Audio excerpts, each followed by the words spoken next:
Okay, we'll go ahead and get started. This is Cults, False Doctrines, and Heresies 2. We talked about Mormonism, Catholicism last semester. This semester we'll talk about a whole bunch of things: Islam, Jehovah's Witness, Calvinism, Seventh-day Adventist, and then we'll also talk about some... Towards the end, I'd like to say a lot of these groups have similar beliefs, like, for example, baptism and regeneration. Instead of talking about each, baptism and regeneration when we come to each group, we'll wait to the end and we'll just talk about baptism and regeneration as a whole and teach a whole lesson on it, because that's such a prevalent false doctrine. We'll do that with that. We'll talk about the rapture and pre-trib, post-trib, all that sort of stuff towards the end. But thank you for being here. Thank you for taking this class. And we're going to start with Islam tonight. I'd like to just briefly go over, this took a whole lesson last time, so we're not going to do that.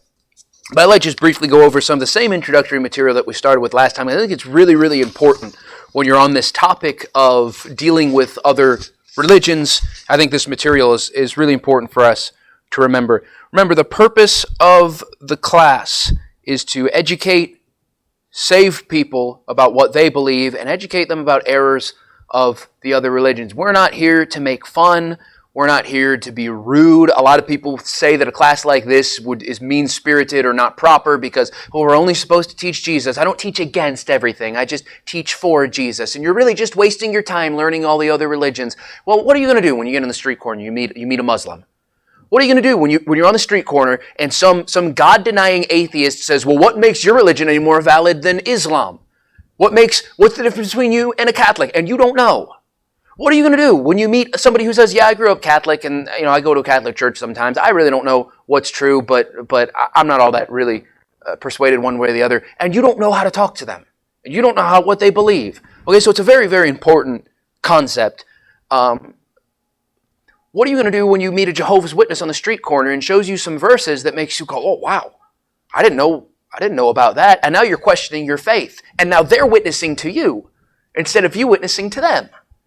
It's a very important concept. It's all through the Bible. We are supposed to learn about other faiths. It's not a waste of time. I wouldn't spend my life's work studying Islam. I'm glad there's other men that have, so they could be effectual witnesses to Muslims.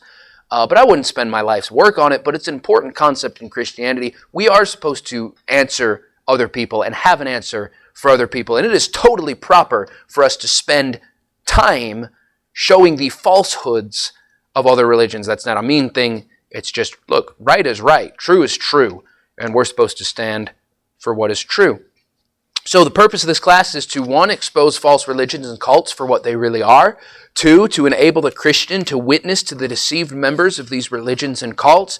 And 3, to prevent Christians themselves from becoming deceived. This will not be necessary in your test since it was last semester, but it is something that you should maybe brush up on for your own understanding, because it goes so importantly with this stuff. Some things to remember with all these religions. 1, always go back to the Bible. You could endlessly argue about church tradition and church doctrine and church fathers, and you could argue about science, and you could argue philosophical arguments, and always go back to the Scriptures, because that's where the power is. The power is not in my argument. The power is not in my intellect. The power is in the Word of God. That is what can change people. 2, be as kind and civil as possible. Easier said than done. 3, always remember the ultimate goal, which is salvation of the sinner, not you winning an argument. Win the argument. I hope you win the argument, but remember that your goal is to see that person saved. 4, do your best to stay in control of the conversation. Don't let them run the thing. You run the thing. That's important. They'll try. 5, keep in mind that they are sincerely convinced of what they believe, just as you are sincerely convinced of what you believe. Witnessing to a Muslim and talking them out of their faith will be just as difficult as them talking you out of your faith if it weren't for the Holy Spirit working on them and working in you. So we do have that advantage. I don't want to say that Christianity and Islam are the same. You've got the Holy Spirit. They don't. But they're very convinced of what they believe, and they're not going to just give it up. 6, keep in mind that by saying their religion is wrong, you may be condemning their family, friends, culture, or country. Again, this is difficult to understand as American, but there's some cultures, like Muslim cultures, where it's not just a religion, it's everything to them. Their religion and their culture are one, and by insulting their religion, they're insulting everybody they know and everybody they love. And so, very, very important thing to remember when talking to other people. Know when to end the conversation and when to avoid a conversation. There's some times where you'd be better off just saying, well, you know what? I'm not going to argue with you. I don't have time to argue with you. It's not a good testimony for me to stand here and argue with you. And so I'm just going to end this conversation. I hope you have a wonderful day. Sometimes there's wisdom in that. Sometimes there's wisdom in avoiding a conversation entirely. Somebody comes up combative, too drunk to string together a coherent sentence, in a situation where maybe somebody is being very, very nasty verbally, or even trying to maybe physically harm you, or maybe it's in a situation that could appear to be impure. You might just need to end a conversation and know when to avoid a conversation entirely. Tailor your actions and reactions to the severity of the false doctrine. Again, wrong is wrong. Error needs to be corrected, but there are some heresies that are damnable heresies, as the Bible puts it, and there's some things that are technically wrong, but maybe you want to, at a time of ignorance, wink at. Maybe something's not going to destroy somebody, and you don't have to say, well, it's wrong according to the Bible, so you hate the Bible. Well, maybe they've just been taught one way their whole life, and you can ease into that thing. Tailor your actions to. You don't need to put someone out of church because they've got a different view of the gap than you, or they don't agree with your interpretation of Daniel 9 just the same way that you look at it, or they don't give them some grace. You don't have to. And not everything is as severe as everything else. Remember, the religions will always use the definition game. So true, especially of Christian religions, Mormons, Catholics, Calvinists. They'll want to redefine biblical words to match their narrative and then say, well, you don't believe the Bible because you don't believe this concept in the Bible, except that concept's not in the Bible unless you define those words like a Calvinist. You can only believe Calvinist doctrine if you define predestination like a Calvinist defines predestination. And when you come to verses that talk about predestination, apply your Calvinistic doctrine to that verse instead of just taking your doctrine from the Bible. 10, avoid false accusations or uneducated statements. Don't say dumb things that aren't true. You're witnessing to a Muslim. Don't tell him, you want to kill me. Because that's what Muslims believe. You want to kill me. The man doesn't want to kill you, most likely. If he believed what his religion, you could say, if you truly believe the Quran instructs you to kill people like me, but you don't have to say something inflammatory and silly and untrue, like, you wish I were dead. Maybe he doesn't. Maybe he does. You should be careful. But you should avoid uneducated or false. Well, all Catholics, well, probably whatever you're going to say is wrong. Because not all Catholics do anything. They're very, very different Catholics. Well, every priest hurts children. That's a very uneducated statement. And you're just going to cause problems and make yourself look like a doofus. Number 11, remember that beliefs within a religion are as varied as the people enslaved by that religion. And that's what we were just alluding to. No two Catholics are going to be the same. No two Mormons are going to be the same. No two Muslims are going to be the same. And so you're going to have to be ready for those variances. And you can't necessarily apply what you learned about one Catholic to the next Catholic because they don't have a standard of authority. You have a standard of authority, the Bible. They don't. Their standard of authority is their feelings. And so I just feel that this is right. And I thought you were Catholic. That's not what Catholics believe. Well, that's what my Catholic priest believes. And so it's really hard to nail anything down. You got to remember that. And then 12, you must prepare, and that's what this class is for. So there's one whole class full of material in just a few minutes. And now we'll talk about Islam. We have some major events in Islamic history here that you can look at as we go through. I'd recommend you write those down, and we'll point out those things as we go, fill in those blanks. By the end of this class, my goal is that you understand what all that means. Let's give a short introduction to Islam. Islam is one of the world's largest religions, second only to Christianity. Christianity makes up about 31% of the world's population, while Islam makes up about 24%. However, when they take these polls, as we learned about in our last semester with Catholicism, Christianity is a very, very wide bracket. When these poll-taking people take their polls, Christianity encompasses Catholicism, Mormonism, Jehovah's Witness, Protestants. Anybody who even claims Jesus Christ in any way, shape, or form is just lumped into this Christianity category. So if you were to even just make a division between Catholics and Protestants, Islam would probably be the largest religion in the world. Now, in fairness, that's lumping in different Muslim sects all together into one, and if you were to divide it into the different sections of Islam, you might have a different result there. But needless to say, it's a very, very large religion. A very, very large religion indeed. Second to maybe Christianity. It's also said to be, I don't know how they determined this, but it's said to be the fastest growing religion in the world. It's not hard to get people to convert to your religion when you say, if you don't convert to my religion, I will cut your head off. That's not worldwide yet. That's not United States yet, but that's a very, very real situation in history and a very, very real situation in many parts of the world. We'll say this, despite the stigma that surrounds Islam, stigma is just a negative connotation in general, Islam is simply the purest result of man-made religion and is not unlike any other man-made religion. What I mean by that is if you tell man, make a religion, you're going to end up with something like Islam.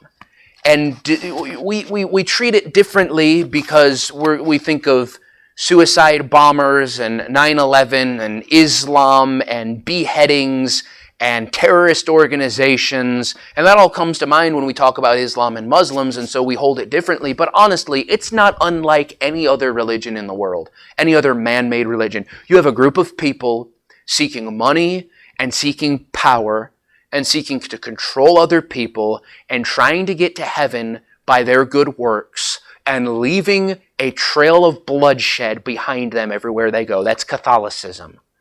That's man-made religion. One man trying to rule over other men on the pretense of religion. Worldwide. That's just religion. So it is scary, it is strange, it's got its particulars, but again, it's not unlike, really, that's what happens when man makes religion. So it's shall we say, not surprising. Okay, let's start with a history of Islam. How did it all start? Where did it all begin? How did it all get where it is now? You've probably met Muslim people or seen Muslim people, have heard about Muslim people surely. So how did we get to this giant worldwide religion that we see as Islam? I won't read through, we will read through this quickly. 570 A.D., Muhammad was born. 610 A.D., Muhammad received his first vision in a cave near Mecca. In 610, from 622, Muhammad began to preach in Mecca, his new religion and his new visions. In 622, Muhammad and his followers flee to Medina. The Meccans did not appreciate his inflammatory teaching and his insistence that they did not, that they adhered to his religion, and so eventually he got run out and went to Medina. In 624, Muslims began attacking Meccan caravans. They grew quite a bit in Medina and began to retaliate. They could not stand that they were refused acceptance in Mecca, and so they began attacking their caravans and weakening them in that way. We're getting ahead of ourselves, but that's okay, we'll do it.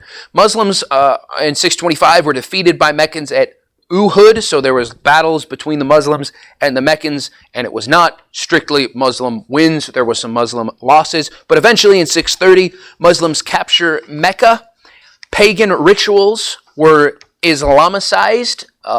Basically, Muhammad took a lot of their paganism and turned it into Islam tradition, and the surrounding areas and tribes were forced to submit to Islam. In 632, we see the death of Muhammad and the establishment of the caliphate. We say, I don't know what all that stuff is, all those words mean. Like we said, by the time we get done, hopefully you will. Islam began at the beginning of the 7th century with a man named Muhammad. Muhammad is claimed to be the founder of Islam and is referred to by the Muslims as a prophet. So in Islam, Allah is their God, A-L-L-A-H, and Muhammad is their main prophet. He was the one to whom Allah spoke.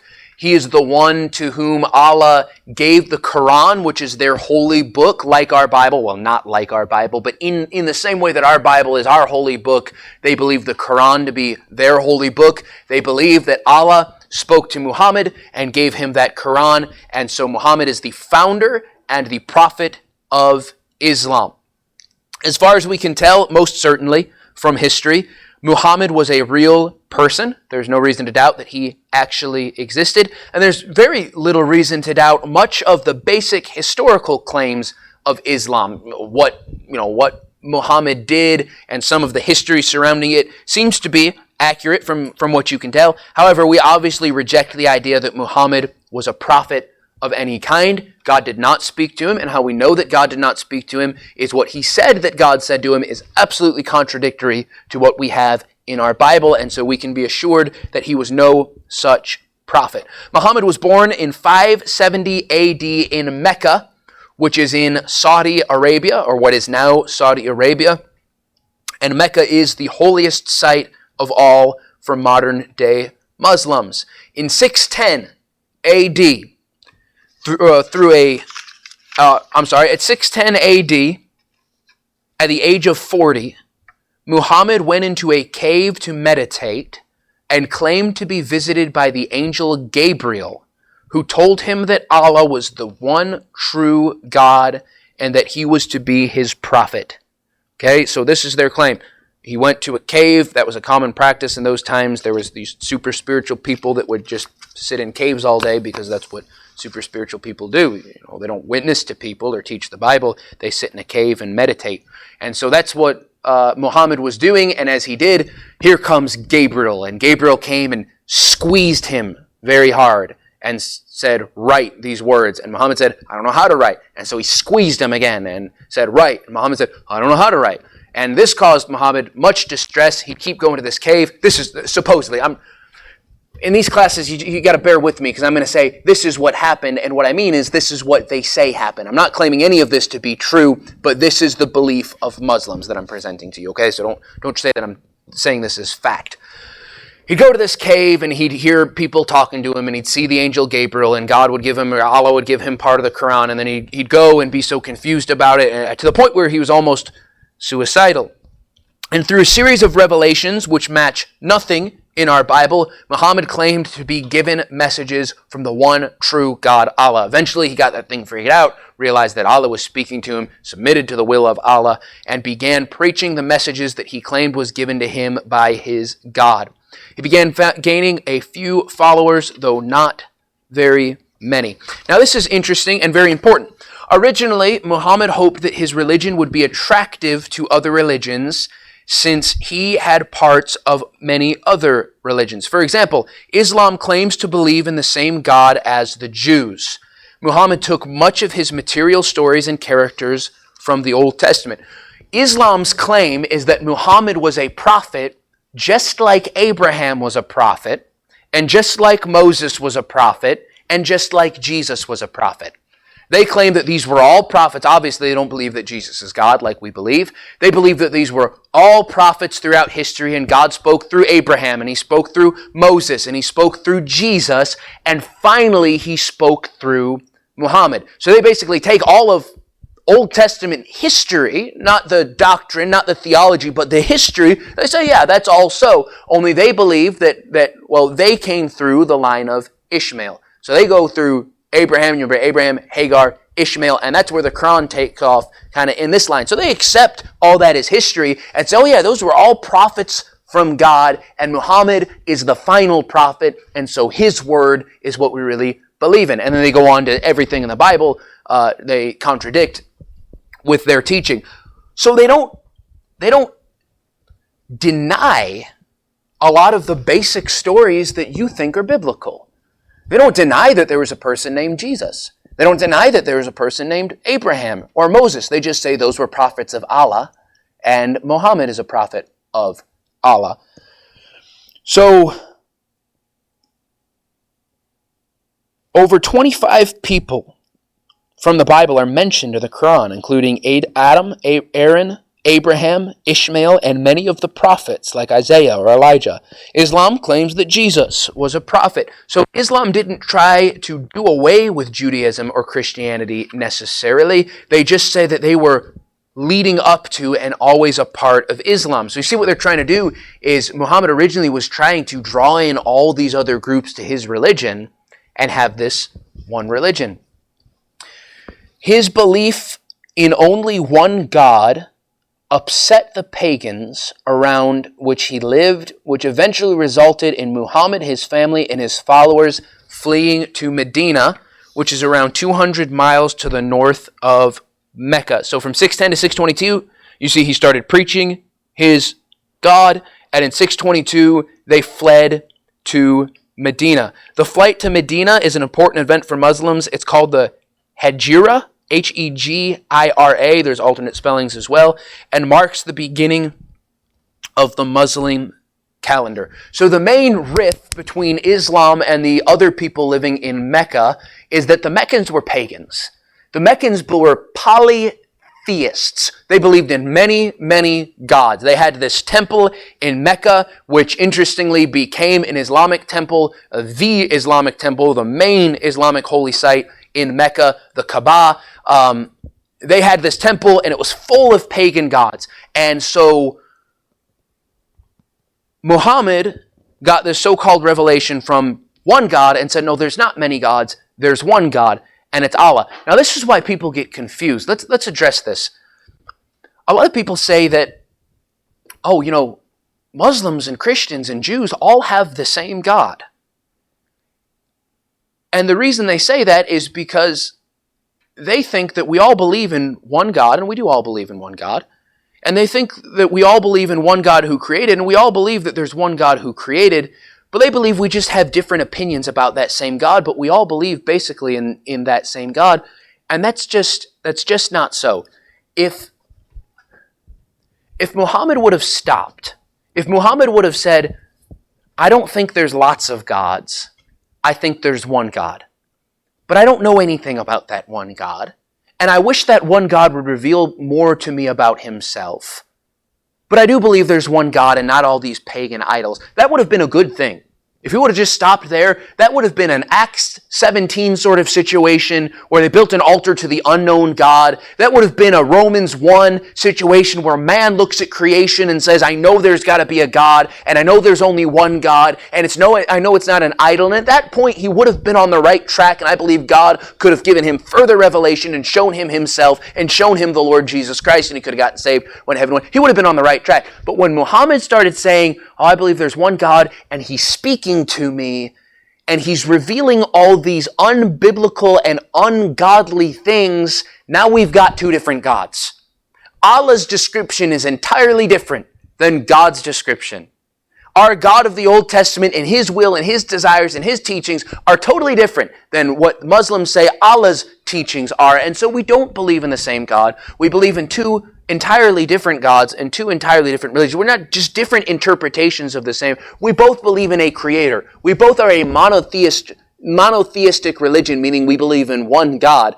They claim to believe the same God as the Jews, but it's like 1 Corinthians or maybe 2 Corinthians, I can't ever remember, I think 2 Corinthians 11 talks about you can claim to believe in Jesus, but if you say you believe in Jesus and then begin to describe a Jesus who's entirely different than the Jesus of the Bible, you believe in another Jesus. So you as a Muslim can say all day long that we believe in the God of Abraham, we believe in the same God, we just believe different things about him. If you start describing a person who is entirely different than the God of Abraham, Isaac, and Jacob, and the God of the New and the Old Testaments, you're not talking about the same God, you're talking about a different God. Just like if you begin to describe a different Jesus, you might say you believe in Jesus, but it's a different Jesus. So I hope all that makes sense. Thought we'd throw that in right there. So they believed in one God and began tantalizing and causing problems and stirring up trouble in Mecca. Originally, the Meccans did not have a problem with Muhammad practicing his religion. They're a polytheistic religion. They've got all these gods. They said, sure, what's another one? Doesn't bother us. But Muhammad caused problems, and Muhammad stirred up trouble, and this went on for 12 years? And so eventually he got run out of town. Muslims will try to tell you that they were the instigators, that they were persecuted by the Meccans, but 12 years they let it ride until they drove him out. Let's see. Okay, upon moving to Medina, this is important. There was a very important shift that took place in Islam. Muhammad became not only a religious figure, but also a political and a military leader. He moved from just operating religiously to operating politically and militarily. He began setting himself up as a leader, as sort of a king. He amassed an army, and his followers became more than just, hey, we have this religion and this is the religion we want to practice. They started waging wars. They started fighting with people. They started killing people who didn't agree with them. His followers began raiding and robbing Meccan caravans, like we see in our timeline here, and in attempts to weaken and gain revenge on those that had driven them out. Now, there's also a very distinct change in the revelation that Muhammad claimed to receive. And this is fascinating. The sections of the Quran that were written by Muhammad while he was living in Mecca are referred to as the Meccan verses. These verses were more tolerant towards Jews and Christians, and even suggest asking them for opinions on matters.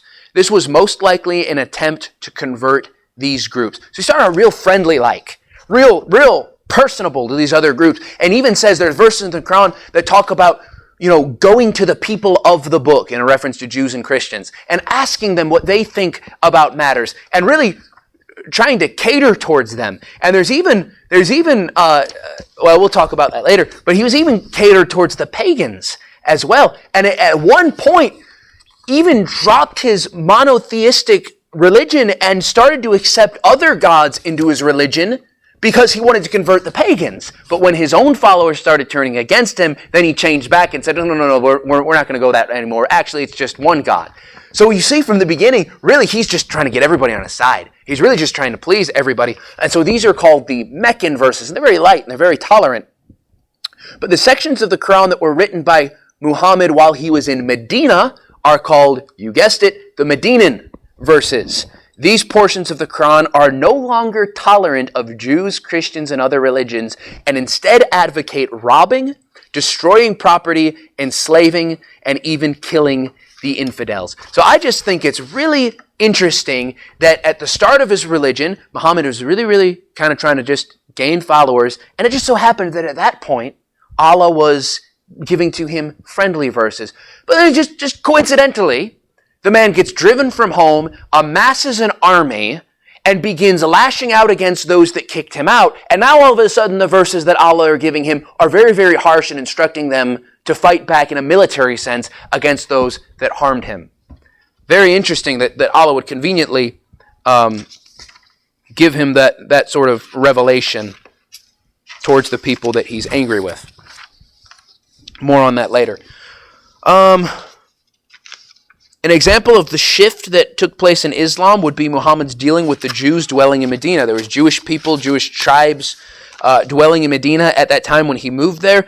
Basically, and there you could read article after article, probably books on this, lots of information on this, but basically Muhammad made a treaty with these people upon his arrival to Medina.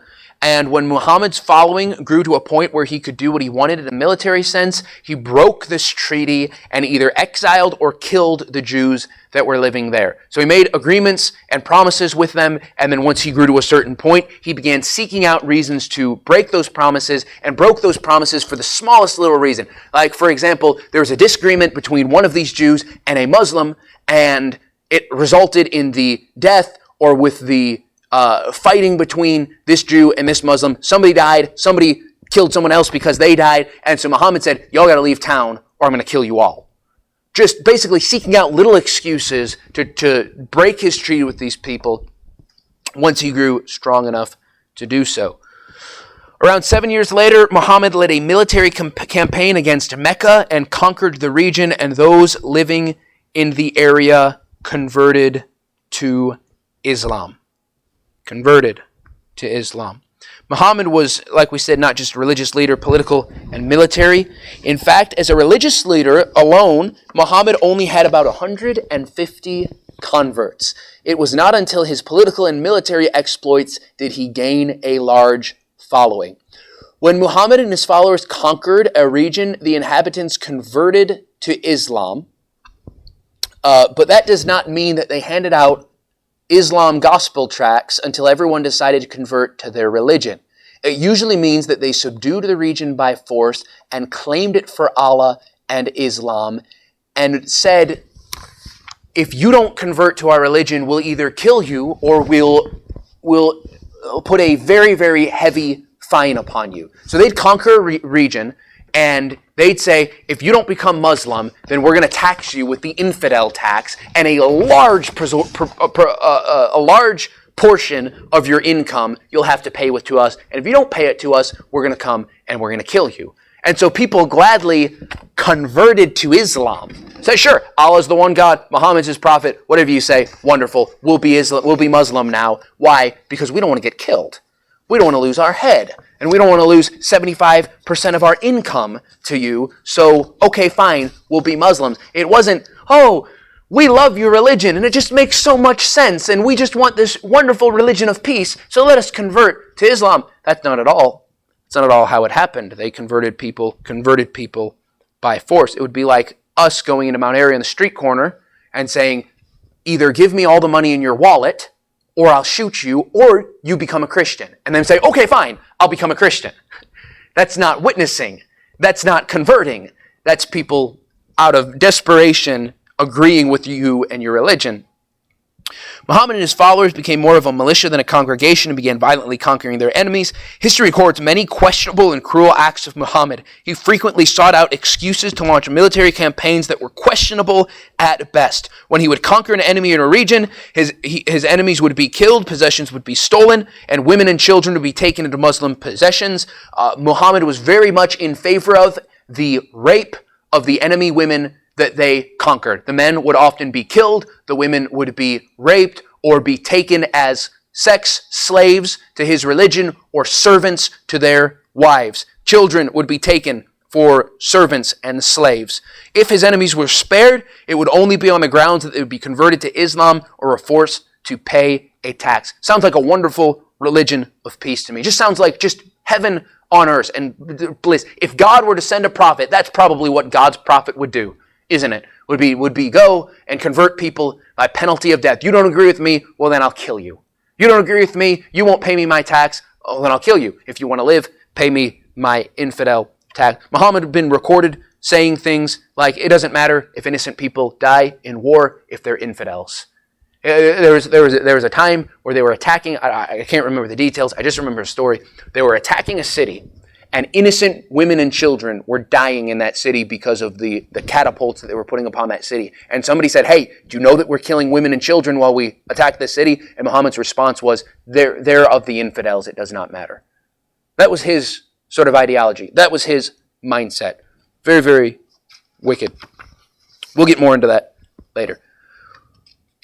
Muhammad was determined to be accepted by all those around him to the point where it seems like he craved the acceptance of others. It almost seems like he had some self-esteem sort of issues. He was not content to have his religion while allowing others to have their own. He demanded that all those around him converted to Islam. We alluded to this. This is called the satanic verses in the Quran. An example of this are the satanic verses in the Quran. These verses were written by Muhammad after he had agreed to accept the pagan gods of Meccans alongside of Allah.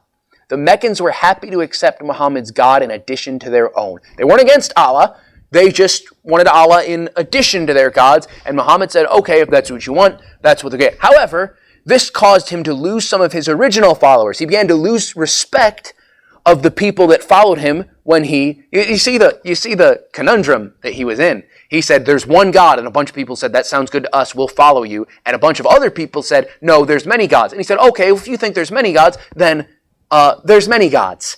And the people that followed him because he had one God said, well, no, that's not what you said, and began to lose respect for him. And so he turned around and said, oh, actually, I thought it was Allah speaking to me, but it was Satan speaking to me and gave me those verses and fooled me and deceived me into saying that we could accept many gods.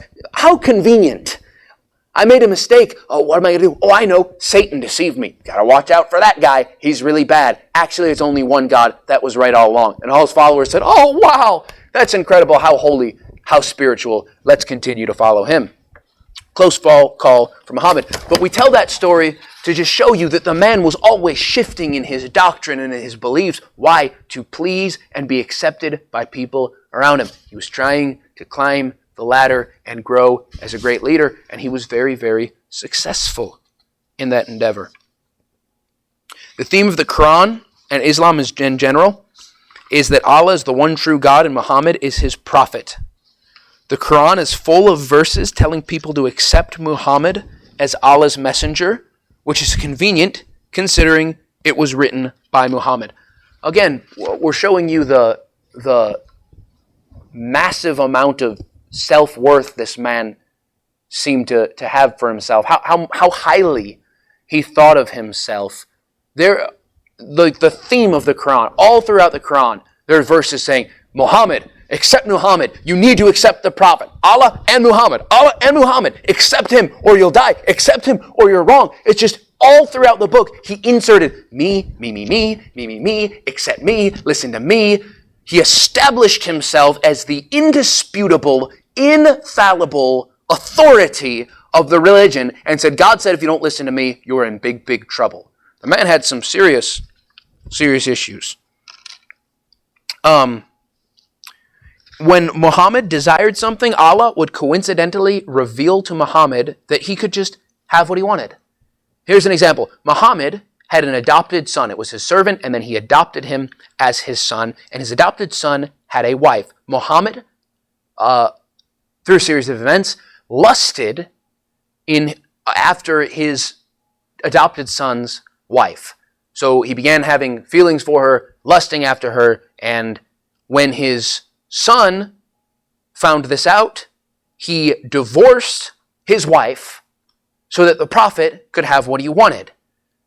And there was some called into question, obviously. And so later, Allah supposedly revealed to Muhammad that this was an acceptable practice, that it's okay to marry your adopted son's wife, and actually disannulled in some ways adoption in general so that he could not be called his son and so that nobody could say that he took his son's wife. And there's many instances of Allah mysteriously and conveniently saying, well, actually, that's okay for Muhammad to do. Seems as though, call me crazy, seems as though Muhammad was just writing the whole thing himself all along. I'm not saying.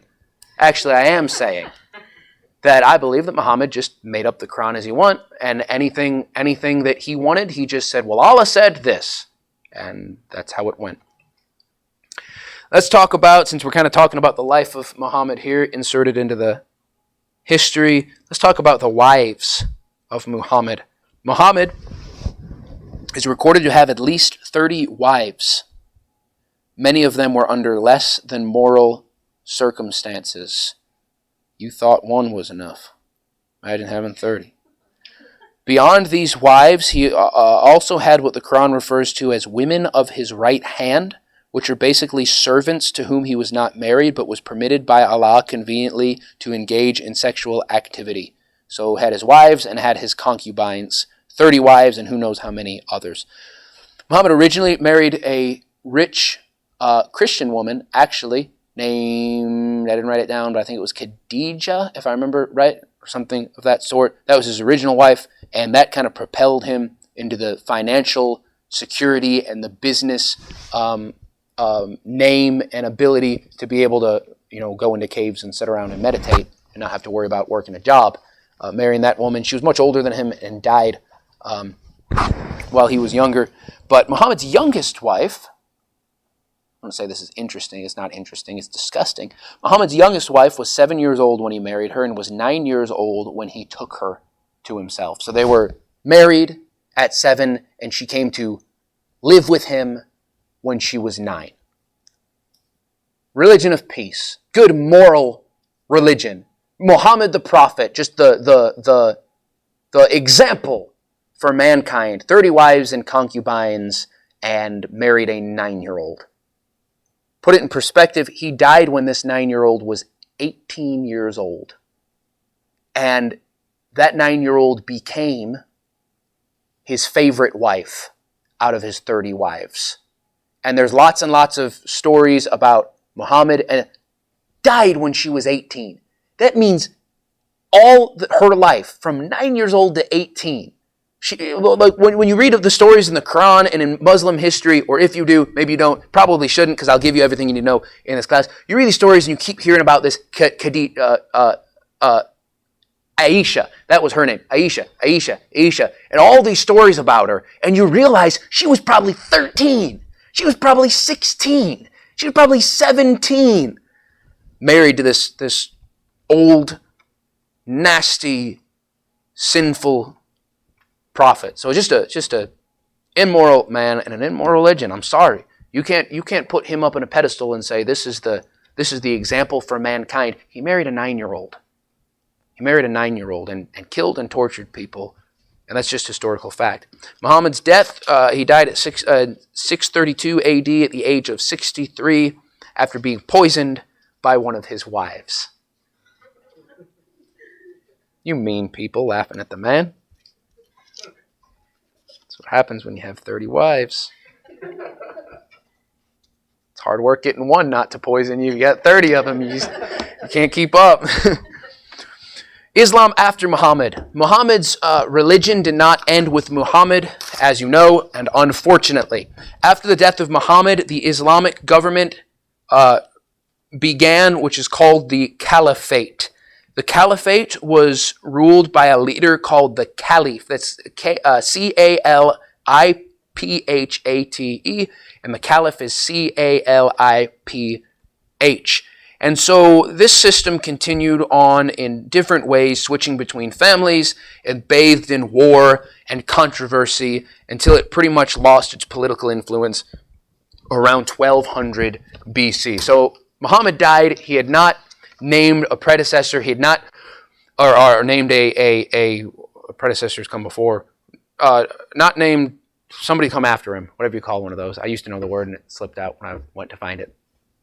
He didn't name anybody to follow him, and so there was confusion and lots of question as to how is this supposed to go forward? Who's going to be our new leader? And so the system was basically a caliphate, which was one person, was the king, was the ruler, was the governor. And so that continued on, like I said, to about 1200 BC.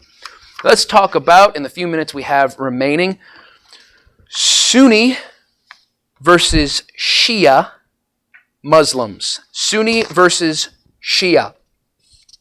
Again, there is much controversy over who is the rightful successor, there it is, to Muhammad. It was in my notes the whole time. Controversy over who is the rightful successor to Muhammad is the cause of a major split in Muslim belief. There are two groups or sects of Muslim, two major sects. There's smaller groups, but there's two main sects of Muslims in the world today. The Sunni Muslims, S-U-N-N-I, and the Shia Muslims, S-H-I-A. The Sunni Muslims make up the majority of the Muslims. The Shia Muslims are a majority in Iran, but a minority elsewhere. The word Sunni, S-U-N-N-I, means one who follows the tradition of the Prophet. This group of Muslims believe that after Muhammad's death, his successor should have been a capable and well-respected member of the community who had close ties with Islam and Muhammad. This was the group that selected the first caliph. Okay? So this was the group this group believed that well, let me explain the other one and it'll make more sense. The word Shia is taken from the phrase that means followers of Ali. This group believes that Muhammad's successor should have been from his family or his descendants. They believe that the rightful successor would have been Muhammad's son-in-law and cousin Ali, not to be confused with Muhammad Ali, just Ali.